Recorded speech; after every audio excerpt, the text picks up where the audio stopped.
Pilkada 27 November 2024, mantep derek Pak Joko Widodo.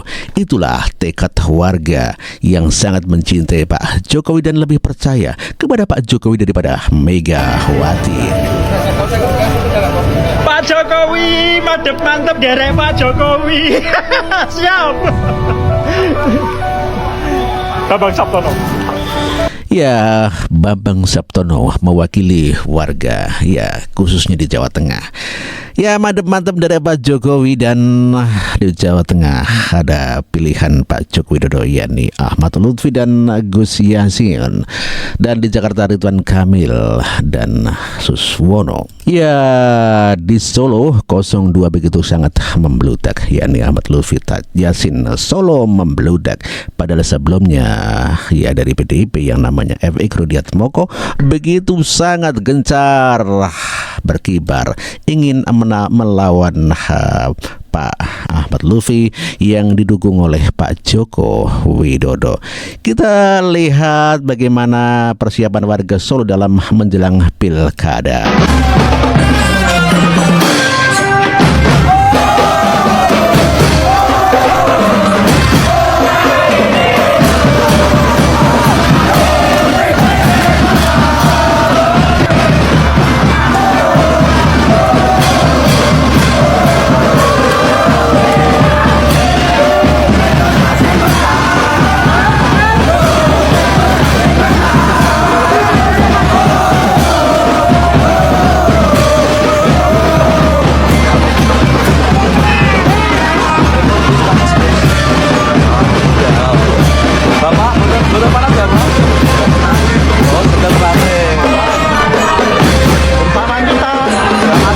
Ya, di Solo begitu sangat membludak warga Solo, mantap dari Pak Joko Widodo, di mana akhirnya yang namanya Bapak PDIP ya FX Rudiatmoko adalah mantan wali kota Solo yang dulu adalah wakilnya Pak Jokowi, sekarang begitu panik. Apel siaga yang diprakarasi oleh Bambang ya, FX Rudiatmoko maksud saya dari PDIP ya ternyata hanya sedikit saja ya kalah dengan orang-orang yang mengikuti Pak Joko Widodo. Kelihatannya Pak FX Rudiatmoko begitu sangat panik ya.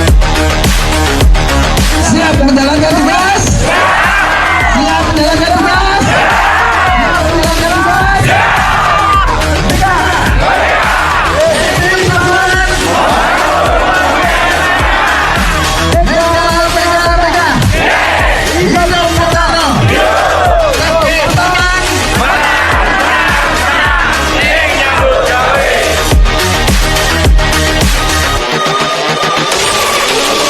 Ya, FX Rudiatmoko meminta Pak Jokowi jangan mengkampanyekan Ahmad Lutfi, walaupun itu adalah haknya Pak Joko Widodo sebagai seorang sipil, adalah bukan seorang presiden ya. Maka bebas-bebas saja seharusnya untuk berkampanye, dan ini adalah ketar-ketir dari Pak Bambang yang meminta Pak Jokowi jangan kampanye. Terus yang kedua, kalau Pak Jokowi diminta untuk ikut kampanye, saya sebagai pernah menjadi teman, pernah menjadi satu lembaga untuk melayani masyarakat di pemerintahan kota, ya itu hak dari Pak Jokowi. Tetapi perlu kita sampaikan bahwa beliau selesai ini langkah baiknya lebih istirahat dulu, karena 10 tahun ngurus rakyat Indonesia yang jumlahnya 280 juta itu kan cukup. Ketakutan FX Rudiatmoko begitu sangat ketara sekali, di mana meminta Pak Jokowi jangan ikut kampanye, suruh istirahat saja karena selama 10 tahun memimpin melayani bangsa Indonesia. Demikian kata FX Rudiatmoko. Dan FX Rudiatmoko mengatakan bahwa ini adalah merupakan hal yang sangat mengkhawatirkan dan boleh dikata adalah merupakan kepanikan sangat panik ya FX Rudiatmoko ya. Ini sangat panik ya. Semua waspada Ya. Karena kita beri 5 dari Satgas, pengurus ranting itu terus berganti. Berarti itu memang dipilih tiket mulai hari itu memang waktu paling rawan? Ya paling rawan. rawan ya. Sampai dengan hari coblosan. Pagi sampai jam 2 pagi, 2 siang. Jadi yang piket gantian untuk melakukan pencoblosan baru piket lagi. Ya, kepanikan Rudiatmoko memang benar-benar terjadi, di mana dia mengatakan sangat waspada sampai hari pencoblosan. Demikian kata FX Rudiatmoko. Ya, PDIP sekarang sepertinya merubah gaya komunikasi dengan pada saat kampanye maksudnya. PDIP tidak berani menyenggol-nyenggol Jokowi dan Gibran lagi, takut kalah di dalam Pilkada 2024. Gaya baru kampanye Pilkada PDIP di Jawa Tengah kita dengarkan sama-sama. Sepertinya PDIP mengubah gaya dan strategi komunikasi politik untuk memenangkan pemilihan kepala daerah 2024. Baru-baru ini PDIP menggelar rapat konsolidasi di Jawa Tengah. Ketua umumnya Ibu Megawati Soekarno Putri tak tanggung-tanggung turun gunung untuk mengecek kesiapan, sekaligus juga mengatur bagaimana strategi untuk memenangkan calon-calon dari PDIP.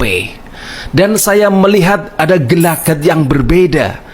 Biasanya PDIP, terutama para elit-elit yang selama ini menonjol sekali, begitu frontal, begitu menyerang, terutama kepada Pak Jokowi, Mas Gibran, Kaisang, dan keluarganya. Benar-benar selama ini kita melihat PDIP terutama dikomandoi oleh Pak Hasto sebagai sekretaris PDIP, bahkan Ibu Megawati, Adian, dan elit-elit yang lain begitu garang menyerang terus yang namanya Pak Jokowi dan juga Gibran. Tetapi dalam rapat konsolidasi kemarin, hal-hal semacam itu kayaknya benar-benar diredam. Kehadiran sosok Puan Maharani, Bambang Pacul yang saat ini menjadi Ketua MPR, itu tampaknya sangat mewarnai rapat konsolidasi kemarin. Ya, kita melihat sepak terjang Puan Maharani itu berbeda dengan gaya berpolitik dari ibundanya dan juga yang lain-lainnya. Puan Maharani lebih kooperatif, lebih bisa menerima Pak Jokowi, lebih bisa menerima Pak Prabowo. Bahkan Puan Maharani saat sekarang menjadi ketua DPR berkat hubungan baik dengan Pak Jokowi, Pak Prabowo, sehingga kedudukan Puan Maharani sebagai ketua DPR tadi utak-atik lagi. Bahkan dari PDIP banyak yang menjadi ketua komisi di DPR RI. Artinya PDIP sekarang modenya adalah mode yang lebih kooperatif, lebih bersahabat. Bahkan mungkin mungkin juga ada ketraumaan begitu ketika harus selalu menyerang Pak Jokowi, karena akibatnya sangat fatal. Kalau PDIP terus-menerus menyerang Pak Jokowi, terus-menerus menyindir Gibran, meremehkan Gibran, kita akan melihat banyak calon-calon dari PDIP akan berguguran karena pengaruh Pak Jokowi masih sangat besar. Bahkan pasca Pak Jokowi sudah tidak lagi menjadi presiden. Ini yang tampaknya sangat diwaspadai. Mungkin tepatnya ada ketakutan yang luar biasa.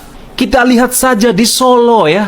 Bahkan Pak Rudi, Ketua DPC PDIP, ketika mengetahui Pak Jokowi akan pulang kampung, terus kemudian menyaksikan bagaimana animo sambutan masyarakat Solo yang luar biasa kepada Pak Jokowi.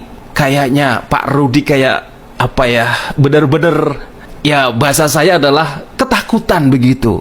Nanti jangan-jangan Pak Jokowi mau cawe-cawe lagi di Pilkada Solo. Bisa jadi ambyar nih calon dari PDIP.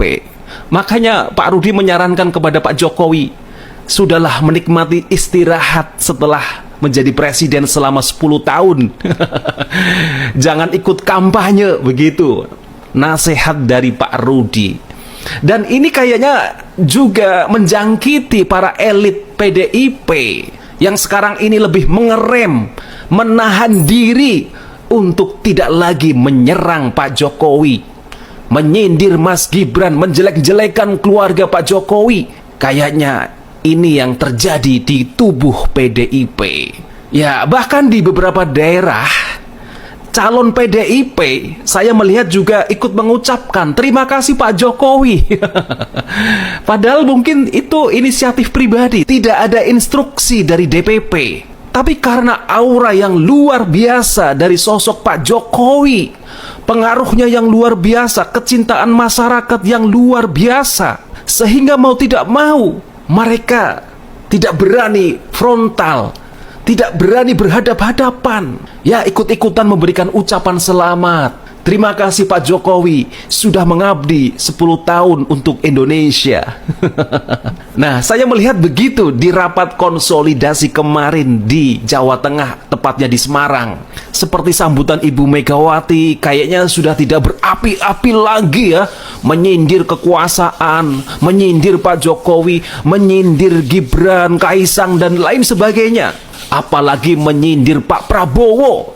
Dan ini saya melihat juga di beberapa pilkada yang ada di Jawa Tengah, para calon-calon PDIP pun ya lebih kepada model kampanye-kampanye yang memang bagaimana meraih simpati masyarakat, bukan terus menyindir, menyerang dari lawan politiknya. Sangat beresiko. Mereka benar-benar hati-hati sekali. Bagaimana bisa meraih simpati publik, bagaimana gaya kampanye mereka itu menyenangkan, asik, tidak tegang.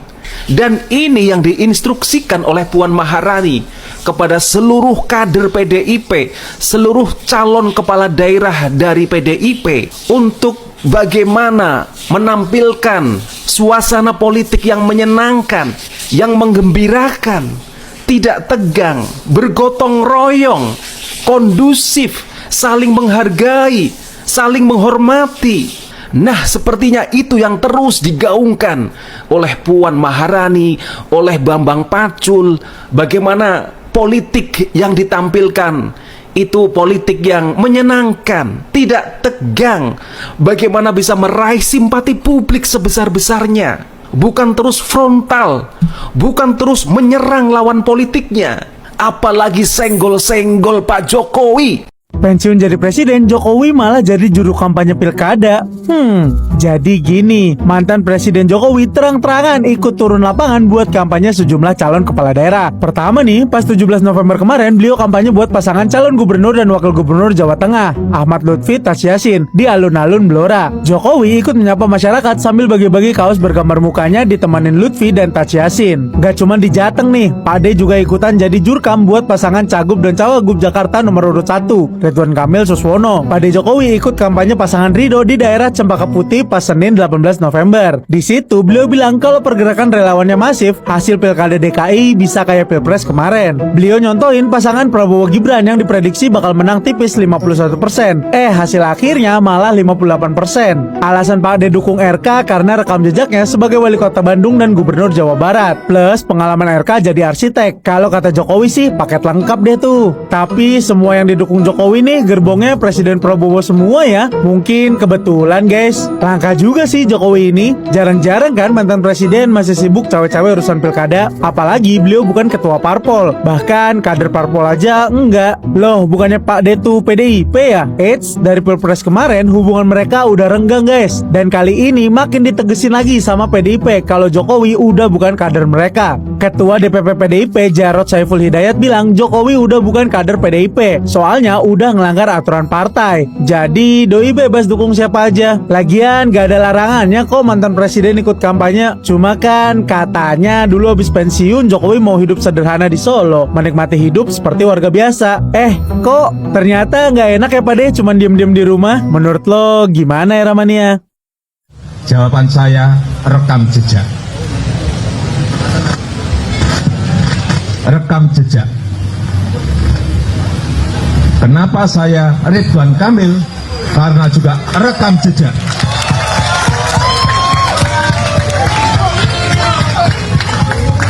Saya ulang, kenapa saya Ridwan Kamil?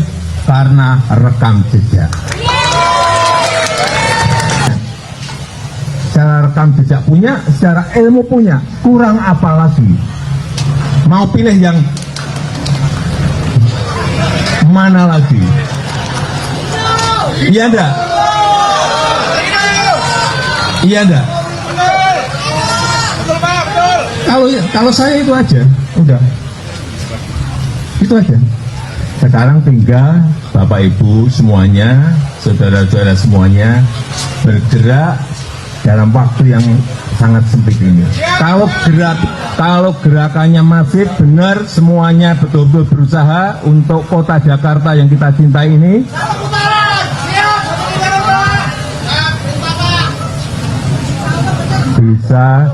Bisa kayak Pilpres. Pilpres itu bayangan kita 51%, dapatnya 58,5%.